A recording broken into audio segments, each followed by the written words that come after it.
Om Jnanatimarandasya Kyunajana Shalakaya Chakshurum Ilitam Jena Tasmai Sri Gurave Namaha Mukam Karoti Vachalam Pangum Lam Gayate Girim Gyakripatamaham Bande Shri Guru Dinatarinam Vanchakalpa Taruvyascha Kripasindu Vyaivacha Patitanam Pavanebhyo Vaishnavibhyo Namo Namaham Narayanam Namaskritya Naram Chaivam Narotamam Devim Sarasvatim Vyasam Tato Jayat Udirayet Nasta Presvabhadresu Nityam Bhagavatam Sevayam Bhagavati Rutamash Loke Bhaktir Bhavati Naishtiki Om Namo Bhagavate Vasudevaya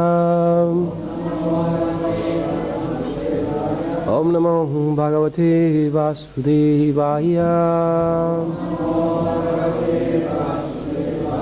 Om Namo Bhagavate Vasudevaya.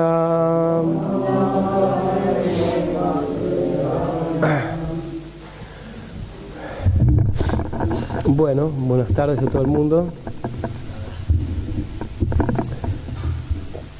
Estoy un poco enfermo, así que si me ven derramando lágrimas y mocos, no es que estoy en éxtasis trascendental, ¿ok? No iba a venir, pero no me quería perder esta oportunidad. Bien, entonces hoy vamos a hablar sobre... estamos hablando en este ciclo de 4 principios regulativos, los 4 principios de la libertad, del cual, por misericordia de los Vaishnavas, me ha tocado hablar de 2 en particular. Uno cuando hablamos del sexo la otra vez, y ahora vamos a hablar sobre la veracidad. Estos 4 principios de la libertad lo que hace es que el ser humano se regule para situarse en un plano humano. Cuando uno se sitúa en un plano humano, puede empezar a seguir la cultura de los humanos. Si uno no está en un plano humano, la tendencia es siempre seguir la cultura subhumana. No importa, el cuerpo tiene forma humana, pueden tener forma humana, pero no está en el plano humano. ¿Okay? Diferentes tipos, Chatur Varnya Manashristam Guna Karma Vivagasaha. Krishna explica en el Bhagavad Gita que hay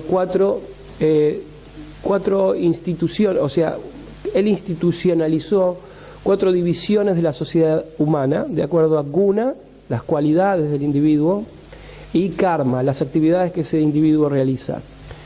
Entonces estas son, como nosotros ya sabemos, hemos escuchado muchas veces, es Brahmana, que es la clase, digamos, más inteligente de la sociedad, que es más intelectual, digamos, clase más intelectual de la sociedad, que aprende y enseña, imparte conocimiento, obtiene conocimiento, imparte conocimiento, está todo el tiempo adorando al Señor de una u otra forma y ayudando a que otras personas se acerquen al Señor. Kshatriya, que es son aquellos administradores, que la misión del Kshatriya es crear ámbitos donde las personas o sus súbditos, digamos, los administradores, los reyes, los políticos, bueno, los reyes, vamos a dejarla por ahí, los reyes y demás, crean ámbitos donde las personas, sus súbditos y la ciudadanía, la sociedad en general pueda crecer sanamente y naturalmente y orgánicamente. Eso es un kshatriya, por eso crea, protege. Después está el vaishya, que son los comerciantes, los que manejan el artha significa las ganancias de la sociedad, los valores de la sociedad, ganan y distribuyen, trabajan, ganan y distribuyen. Y después están los shudras, y los shudras son los trabajadores, los laboradores, iba a decir, los laburantes, vamos a decir, ¿no? Los obreros, esa sería la palabra. Los obreros, entonces, ellos básicamente sirven a las otras 3 clases. ¿En qué sentido sirven? Porque puede haber un shudra de un brahmana, un shudra de un kshatriya o un shudra de un vaishya. ¿no? De acuerdo a la inclinación que tenga este obrero, se inspira en ayudar a la clase intelectual, se inspira en ayudar a la clase administrativa o se inspira en ayudar a la clase mercantil. Eso es un Shudra. Entonces, de ahí para abajo comienzan los subhumanos, que pueden tener forma humana, pero si no siguen estos principios, no siguen principios humanos de una cultura humana, de lo que se ha declarado que debe seguir un Shudra, un Vaishya, un Kshatriya o un Brahmana, entonces tienen forma humana, pero tienen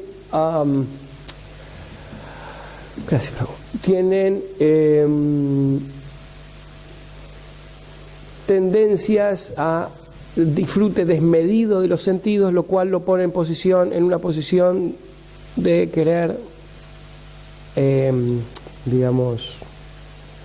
lo pone en una posición de ser irregular o desregulado. Entonces, para eso se necesitan estos 4 principios de la libertad, porque que hemos estado hablando en este ciclo de conferencias, que es la no intoxicación, el no sexo ilícito, la ingesta de carne o matanza de animales, o sea, no violencia, y lo que vamos a hablar hoy es la veracidad. Entonces, cuando seguimos estos principios, ¿por qué principios de la libertad? Porque cuando uno se sitúa en estos principios ya funciona como un humano, siguiendo perfectamente la cultura humana, y entonces todo empieza a funcionar orgánicamente, y cuando las cosas funcionan orgánicamente hay felicidad, la que se pueda lograr en este mundo material, ¿no? O un atisbo de felicidad. Entonces, hoy es el último de estos 4 principios y es la veracidad. Y la veracidad,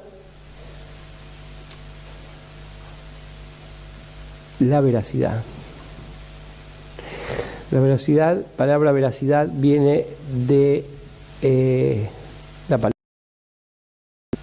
Entonces tenemos que preguntarnos qué es la verdad. Todo el mundo está en busca de la verdad. Bueno, algunos le escapan a la verdad, porque tienen ese concepto de que más vale ojos que no ven, corazón que no sienten, ¿no? Pero a la larga es como entrar a una habitación oscura. Cuando uno entra en una habitación oscura se pega el dedito chiquito contra la mesita de luz, o se choca contra la pared, o se tropieza y se cae, ¿no? Entonces nadie funciona bien en la oscuridad. Entonces lo importante es irse hacia la luz. Dios es luz. Krishna es la luz. Entonces cuando uno va hacia la luz puede ver las cosas tal como son. Entonces no hay nada que nosotros en el corazón no tengamos. Nosotros tenemos todo el conocimiento, chit,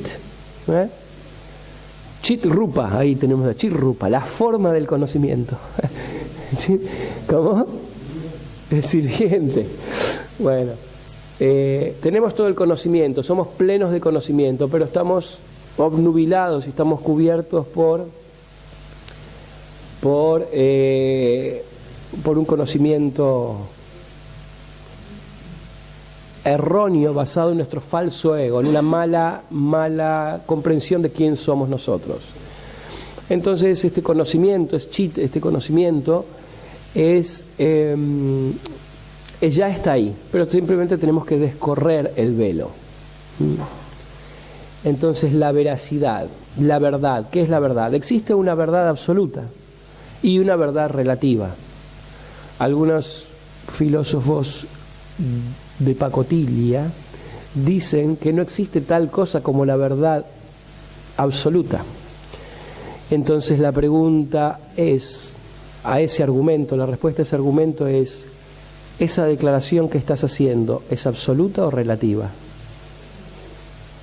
Si es absoluta, existe la verdad absoluta, y si es relativa, tiene que haber espacio para que exista el absoluto. Entonces sí existe una verdad absoluta, y esa verdad absoluta está en ese océano de conocimiento que es chit, ¿no? Ese océano de conocimiento que es el Señor.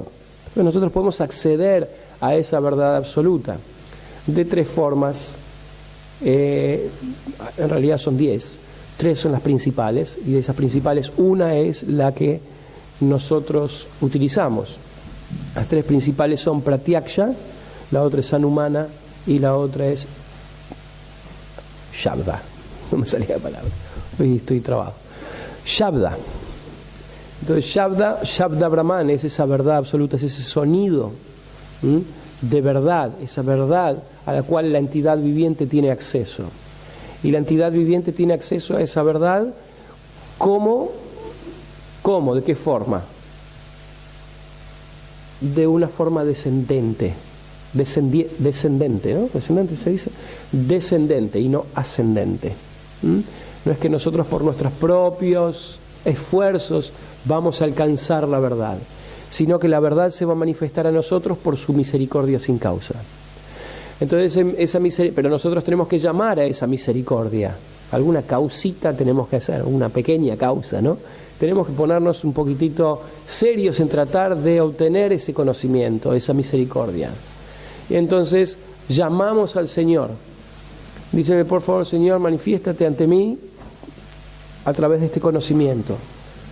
Dame ese conocimiento, déjame acceder a ese conocimiento de conocerte, valga la redundancia, más y mejor, y poder establecer una relación, porque las relaciones se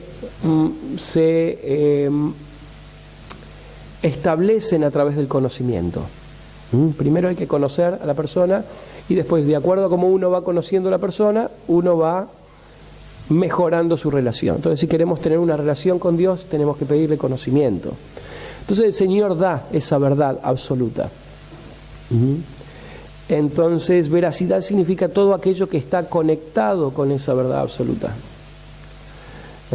Y no todo aquello que está conectado con con la fluctuancia de nuestra mente.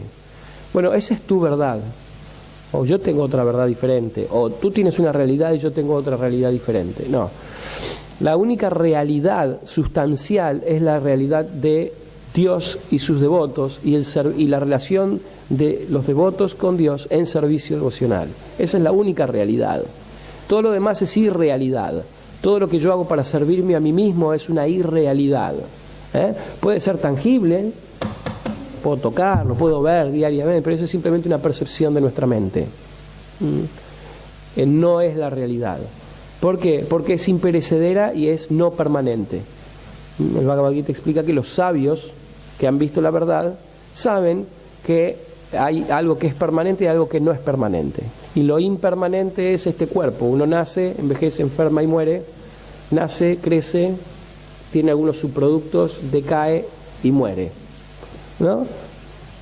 Un segundo o en la eternidad del ser, esa realidad de vida es nada. Pero nosotros vemos esa realidad como el todo, como todo lo que hay. Esta es mi vida. Pero no sabemos, por ignorancia o desinformación más que nada, no podemos comprender de que nosotros hemos tenido millones y millones y trillones y trillones y trillones de vidas, como ameba, como jirafa, como elefante, como deva, como, no sé, estafilococo o microbio, lo que sea, como seres humanos. Hemos tenido esas vidas y hemos reencarnado millones de veces y siempre tratando de buscar lo mismo. ¿Buscamos qué? ¿Qué es lo que buscamos? ¿Quién puede decir qué es lo que estamos buscando en este mundo? Claro, la felicidad. Yo iba a decir otra palabra, pero la felicidad ¿de qué? ¿Que se obtiene de qué? Del amor. Todo el mundo está en busca de amor, porque con el amor obtenemos la felicidad, porque nosotros somos seres amorosos por naturaleza, esencialmente amorosos. Entonces, cuando nos situamos en ese amor, nos situamos en nuestra verdadera posición, Shantim Richati, alcanzamos el Shanti, la paz. Entonces, intentamos poder alcanzar ese amor, esa felicidad que se obtiene del amor. Y entonces estamos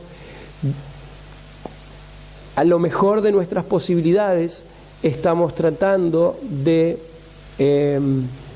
disfrutar. Y vida tras vida, en diferentes cuerpos, estamos tratando de disfrutar y disfrutar y disfrutar en un ciclo de nacimiento, vejez, enfermedad y muerte, constantemente. y pensamos cuando mañana tenga esto voy a disfrutar más, cuando tenga más plata, cuando tenga la esposa más linda, cuando tenga el hombre más fuerte, cuando tenga el coche cuando tenga mi posgrado, cuando tenga... Nunca, es imposible, imposible. Estamos en ansiedad porque no tenemos lo que queremos. Cuando lo tenemos estamos en ansiedad porque no lo queremos perder, y cuando lo perdimos estamos en ansiedad porque lo perdimos. O sea que siempre vivimos en ansiedad. Entonces, ¿cuál es el punto?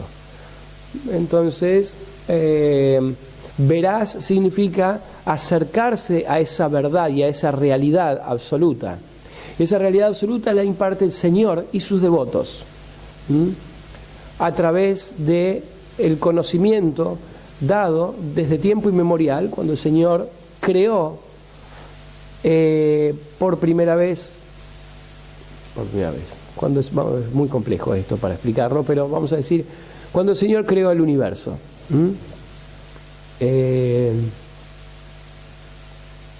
Sí. Entonces todo eso se manifiesta en este Shabda, que es sonido que va pasando de maestro a discípulo, maestro a discípulo, maestro a discípulo desde tiempo inmemorial, en algo que se llama cadena de sucesión discipular. Entonces uno puede decir, bueno, ¿cómo sé que es verdad todo esto? ¿Cómo sé que los Vedas, todo este conocimiento, que en una época era Shabda, sonido, y ahora el sonido se manifiesta en libros? Porque desde hace 5.000 años que empezó más o menos la escritura, que se empieza, antes no se escribía, antes el maestro se sentaba y hablaba en forma de sutras, ¿no? Y entonces sutras, que son aforismos, en pocas palabras se decía una verdad, y entonces el maestro decía Aham Brahmasmi, solo una cosita cortita, un sutra, y al discípulo ya le cayeron 40 fichas. Pim, pim, pim, pim, pim. Aham Brahmasmi significa somos Brahman, somos espíritu, no somos el cuerpo. Pero la inteligencia era tanto en otras eras, era tan superior a la nuestra, que inmediatamente de esa declaración o de ese sutra se iban decantando un montón de otras verdades. Entonces uno no tenía que estar 1 hora y media escuchando a alguien, o escribiendo, leyendo, y nada, y haciendo cuadros sinópticos y algo por el estilo. Pero en esta era manda sumanda mata yo. En el primer canto del Srimad Bhagavatam, que ahora vamos a explicar, en el 1.1.10, se habla de que los seres humanos de esta era viven poco tiempo, son más bajitos, están siempre perturbados, tienen un montón de problemas, y entonces no pueden comprender las cosas tal como son. Entonces para eso necesitan este Shabda, estos maestros espirituales, o esta línea de sucesión discipular que se manifiesta a través de los Vedas. Los Vedas, podemos hablar, en los Vedas existen diferentes divisiones de los Vedas, son cientos de miles de versos de la verdad de Dios. Y uno puede decir, bueno, ¿por qué en los Vedas sí y en otras escrituras no? En realidad las únicas escrituras que existen en el universo material, las únicas escrituras que existen son los Vedas. Y después hay escrituras que se alinean a la verdad de los Vedas, como por ejemplo la Biblia, el Corán y demás. Pero acá no estamos diciendo, bueno, mi equipo de fútbol es mejor que el tuyo. No nos referimos a eso. No estamos diciendo que los Vedas es mejor que la Biblia o el Corán no. Estamos hablando de que los Vedas tienen el conocimiento enciclopédico, mientras que otras escrituras, de acuerdo a Desha Kalapatra, tiempo, lugar y circunstancia, otras escrituras son como un pequeño diccionario de bolsillo, que de acuerdo a tiempo, lugar y circunstancia se da ese conocimiento. Pero uno tiene que seguir las escrituras que explican los principios básicos de cómo funcionar en el universo material. Entonces uno puede decir, bueno, ¿cómo sé que es verdad? Porque culturas desde tiempo inmemorial les ha funcionado. Entonces el otro día hasta yo mismo me preguntaba, después de 20 años, 20 y pico de años de estar en esto, pregunto, bueno, ok, los Vedas, ¿cómo yo sé que son verdad los Vedas? ¿No? Muy simple. Civilizaciones enteras que no han vivido 200, 300 años, que han vivido miles, y miles de años y han mantenido un status quo de miles y miles de años, utilizando esos mismos principios, han funcionado armónicamente. Algo quiere decir de que parece que funciona ese conocimiento que se les está impartiendo.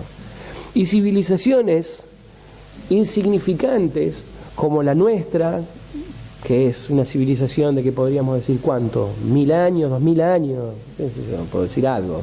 Y ahora vamos a decir 400, 500 desde la revolución industrial, o ahora, la revolución digital, ¿no? La digitalización. Civilizaciones insignificantes de 150 años, 200 años, 2000 años, vamos a poner, que han cambiado y cambian y cambian. Ustedes saben que cada 5 años más o menos se cambian todos los libros, se cambian los libros de texto de los niños en la escuela. El manual del alumno bonaerense que teníamos cuando éramos chicos, el viejo manual del alumno bonaerense, ya está todo completamente cambiado. Entonces, ¿qué? La gente decía, bueno, los líderes de la sociedad decían, ahora en realidad nos equivocamos, pero ahora sabemos cómo es. Entonces, otro manual te pone. Y después sale otro científico que dice, en realidad nos equivocamos de vuelta, no era así, era así, ahora sí sabemos cómo es. Y los niños vienen estudiando todo esto una y otra vez y otra vez y otra vez, y nada es como realmente dicen que es. Porque no aceptan los principios que ya han sido dados desde tiempo inmemorial de civilizaciones que siempre funcionaron. Civilizaciones que han funcionado completamente. Y son civilizaciones que giran en torno a la verdad absoluta que es impartida por el Señor Supremo, Sri Krishna. Jehová, Alá, Elohim, como quieran llamarlo, aquellos que no están muy familiarizados con nuestra filosofía de conciencia de Krishna. Entonces, los historiadores han reconocido, gente en las universidades, grandes universidades del mundo han reconocido, historiadores, ¿no?, que una sola cosa se puede aprender de la historia, y eso es que nada se aprende de la historia. Eso es una realidad, eso es una conclusión que ellos han sacado. Estamos hablando de gente escolástica, académicos muy, muy importantes, que han sacado esa conclusión. La cosa más importante y prominente que se aprende de la historia es entender de que nada se aprende de la historia. ¿Y por qué nada se aprende de la historia? Porque la gente tiene la tendencia a ver la superficialidad de las cosas. Y entonces en la superficialidad de las cosas, aquello que les es de una ayuda inmediata, ellos la toman. Pero esa ayuda inmediata se va a ir dando, de acuerdo a cómo va, no es la palabra evolucionando, pero a cómo se va transformando las realidades de los individuos de acuerdo a tiempo, lugar y circunstancia, en diferentes climas, en diferentes situaciones geográficas, con diferentes historias. Entonces, cada cosa marca la historia de sociedades, de comunidades y demás. Y entonces, basado en eso, uno de repente se pone a pensar que, no sé, el honor hacia la bandera es sagrado y no sé qué y no sé cuánto y sarasasasa, ¿no? Importante, cómo quemaron la bandera que es nuestro, ¿no? Y hay que defender las tierras que son nuestras y un montón de cuestiones nacionalistas, por decir algo del nacionalismo, ¿no?, que son basados de acuerdo a un momento en particular, pero no está basado en principios que ayudan a la entidad viviente a evolucionar y a crecer como persona. Sí a entrar en una malla o en una ilusión momentánea que nos hace creer que somos algo importante. Le metimos 4 goles a Estados Unidos. ¿Fue así? ¿4 le metieron? No sé, me dijeron. Le metimos 4 goles a Estados Unidos. Y otros contestó del otro lado, y ellos nos metieron un presidente. No, eso fue un chiste, perdón, un chiste político. No me escuchen. No me escuchen. Bien, la cuestión es que son todas cosas momentáneas, que en realidad no tienen mucho sentido para el crecimiento y la evolución del ser. Entonces, ¿por qué? Porque no aprendemos de los principios que ya vienen desde tiempo inmemorial. Y estos principios son dados para que la cultura se siga preservando y la evolución de la cultura humana, que de eso empezamos a hablar, se siga manifestando más y más y más, y se logre la conservación de estos principios fundamentales que van a hacer que esta cultura sea una verdadera cultura humana y que permita a una civilización subsistir durante miles y miles y miles y miles de años. Porque lo que le enseñamos a los niños en la escuela son principios.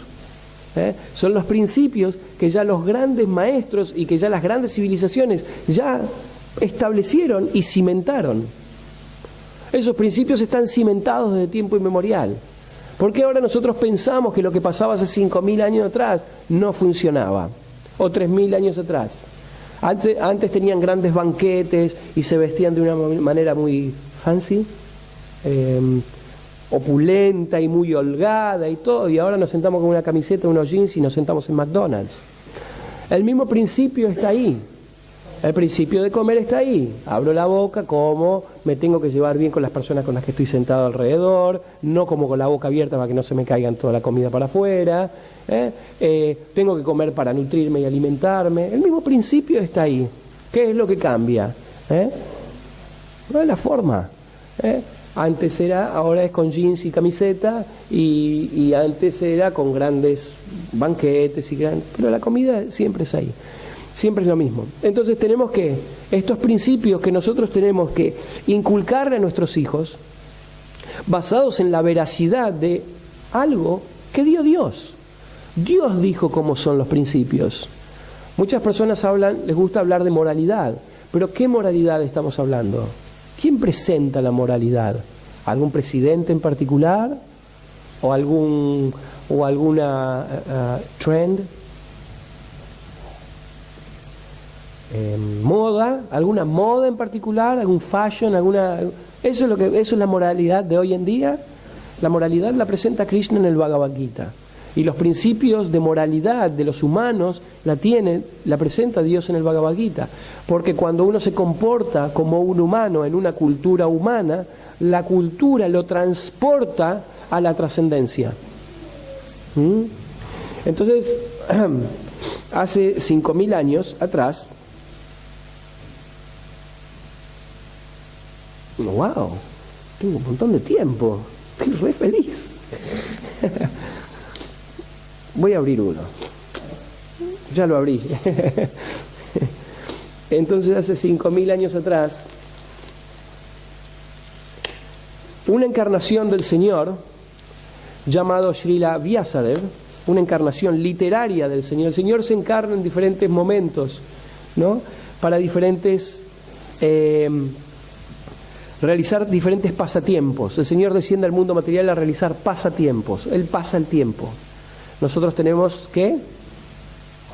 Contratiempos. Él tiene pasatiempo. Él pasa el tiempo, ¿no? Y entonces el Señor, en uno de sus pasatiempos, en el mundo material, Él desciende para presentar todo este conocimiento que se había perdido desde tiempo inmemorial, porque la tendencia de los humanos es a especular, y uno especula un poquito, el otro especula un poquito, el otro especula un poquito, nos corremos 1 centímetro, otro centímetro, y cuando hicimos 10 millas ya estamos.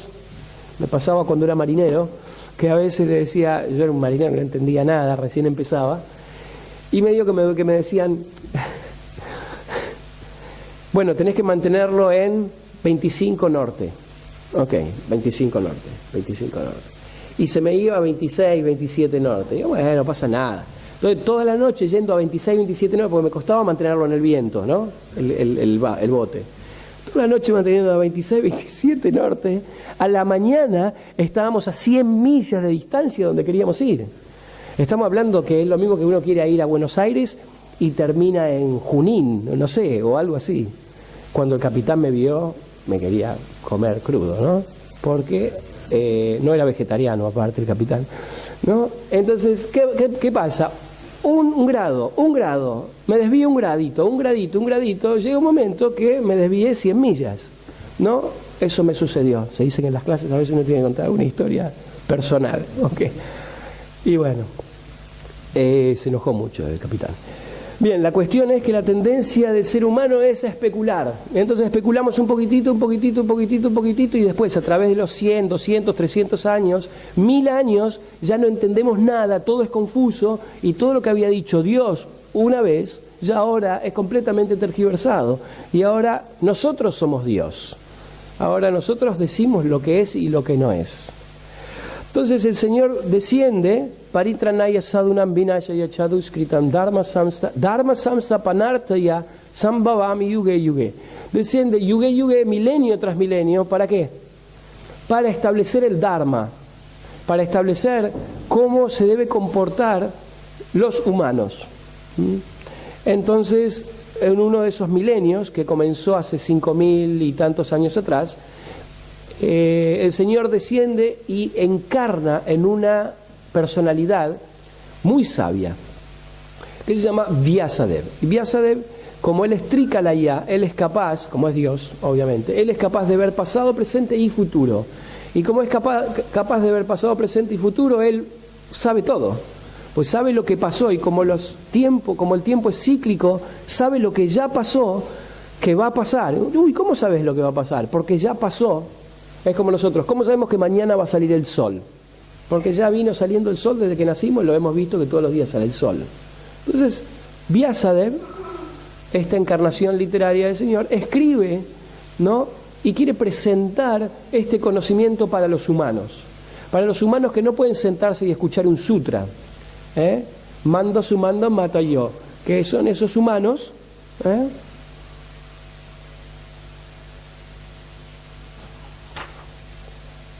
Espérenme un segundillo. Les voy a leer el verso en particular que dice, ¿me buscas 1:10? Para esos seres humanos que no que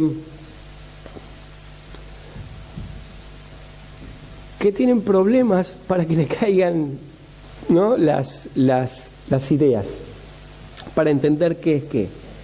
Gracias. 1:10.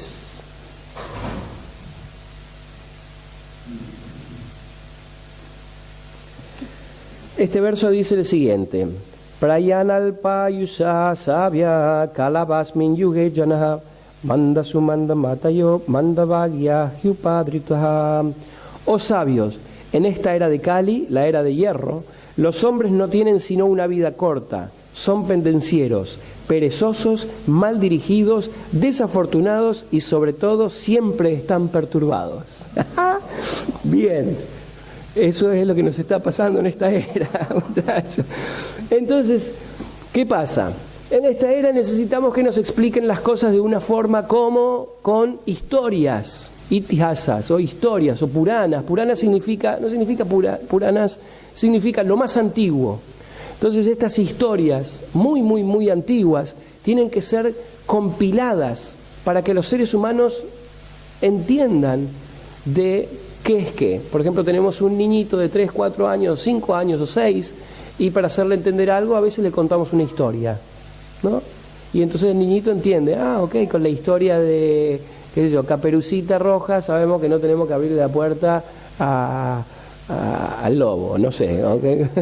Con la historia de los 3 chanchitos aprenderemos de que el lobo es malo y que me hace volar, o sea, tengo que hacer una casita más fuerte para que el lobo que es malo no me la huele.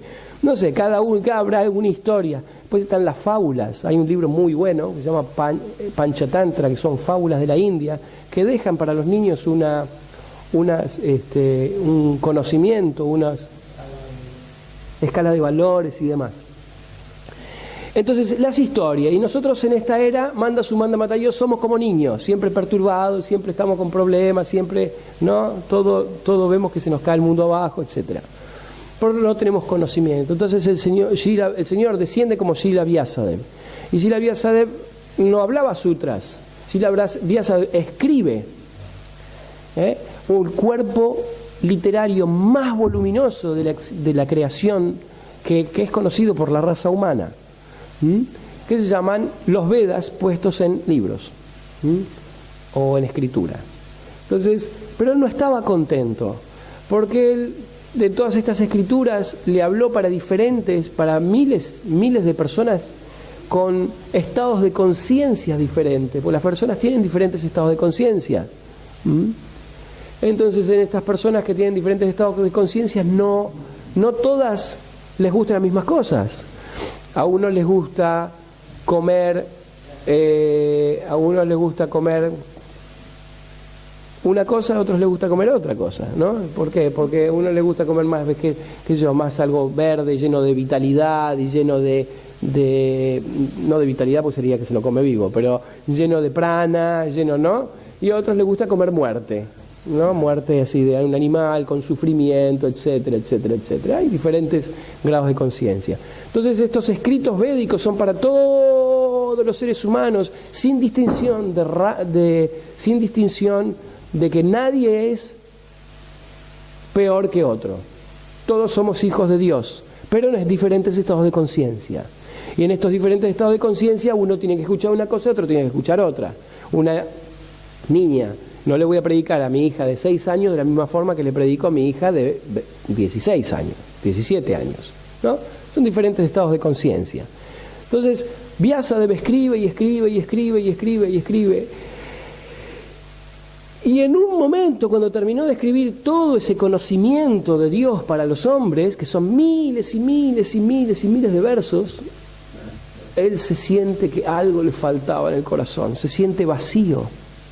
Y entonces, en su meditación, llama a su maestro espiritual que desciende del mundo espiritual, o aparece, digamos, y el maestro espiritual le dice, y el Vyasadeva le dice: yo no sé por qué estoy tan incómodo. Acabo de escribir todo sobre Dios, todo, pero ¿por qué estoy tan incómodo?